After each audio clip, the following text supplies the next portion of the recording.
I'm talking today with Kristin Reilly, who is just an amazing woman. I'm so excited that you're willing to chat with me on my show. Thanks for being with me. Of course. So you just had your 7th baby. Yeah. And one of the things that I love about you and getting to know you in real life, not just through social media, which is also lovely, is that you're really honest about, you're trying to find the balance in all the different areas of your life. You're a full-time working woman.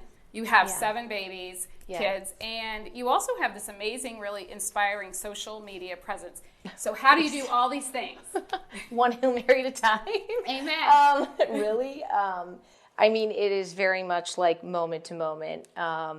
But for me, work, it energizes me and it makes me a better mom. So that is really why I choose to work, but I still feel like when I'm with my kids, I'm very present with my kids. So, it's very much like one Hail Mary at a time, and you just take it day by day. We don't do so well when we're looking like 3 months out or something like that, because I just know the probability that something will change is likely to happen. Is it possible for women to do it all? I don't think so. I think that it's possible to do one thing really well, but I think it's difficult to do them all incredibly well.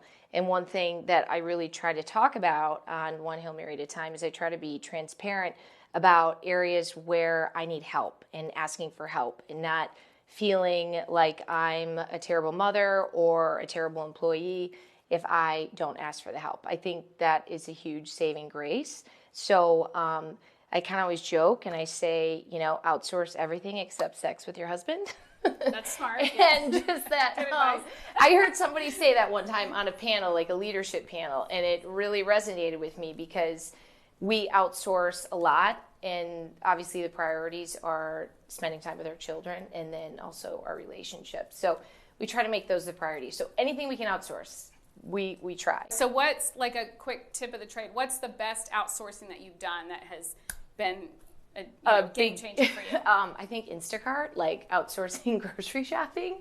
I do want to say though that when I had the 2 oldest when they were little, we used to go at 8 a.m. every Saturday morning, and that's when we would do our grocery shopping. So that was our thing. Yeah, that's smart. One of the things I love is that you are, you own the full-time working, and it energizes you, but you also have this big family, and sometimes I almost think it's like the duality is working moms can have kids, but it's almost like there's a cutoff point to when it doesn't make sense anymore. Right. So what are your thoughts on that? The one reason that my husband and I, it works well is that he runs his own company, so he has a lot of flexibility. So he's the one that's kind of like the stable force if I have to travel or if I'm working on something for work that requires a lot of hours. But then I also am on the sales side for what I do, so I can set my schedule a lot too. I have some of that freedom, and I think that is how we are able to do that. And we do say that. We have the flexibility and the freedom in our jobs to kind of at least make certain things more of a priority. Yeah, and so that's kind of how you make it all work. And then you said you don't look too far down the calendar, which is funny because I would almost assume that somebody who's doing what you're doing and juggling so many things would have to be mega organized, type A, knowing exactly all the things. I think people are frustrated that are like that have to deal with me because I'm not organized and I'm not a good planner. I'm very much like in the moment and just worrying about what's in front of me right then and there.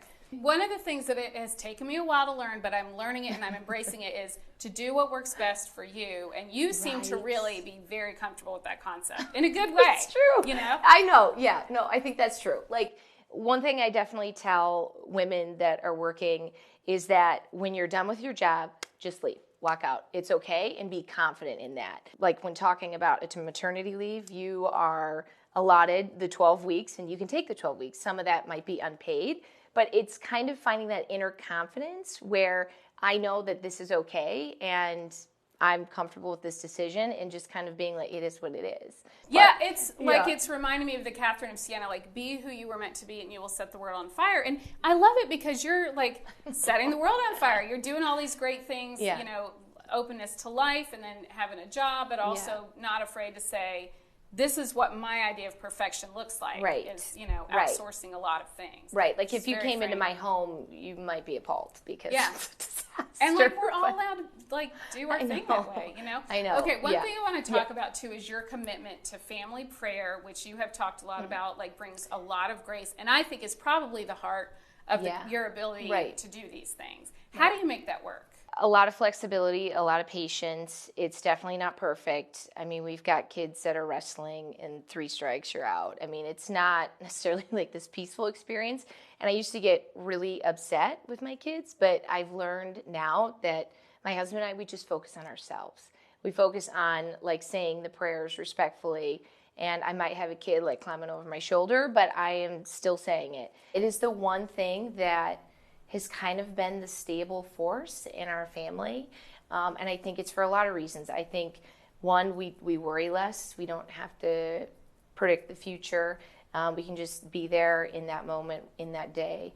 And also, it's not always like we're all together. Sometimes it's a conference call on the way home from work, or if one's traveling, it's FaceTiming. But we really do try to make it a priority. I think that's so beautiful. We kind of come and go with it, and we started back up a few weeks ago, and I felt like the devil was just after us for a couple days, though. Right. Like and that reminded me of how powerful the rosary is, because he does not like it. No. I think when people say you're that, right. You know? So what advice would you give to women who really love their job or feel like they need to work, you know, that's something their family needs from them, who want to have more children but are afraid they don't have the money or the time, that they won't be able to, you know, care for their family the way they would want to?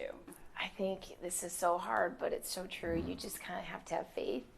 I think one thing that professional women have always told me is that a lot of them have said, if you want to have a child, have a child. You never regret having a child.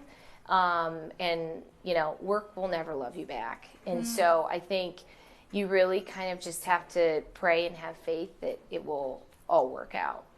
Yeah. And it seems like it is. So far, I don't know. Yeah. We'll see. Well, thanks for all you do Thanks, and for Rachel. being so inspiring and putting Jesus first, because it really you. inspires a lot of people. So thanks for chatting with me.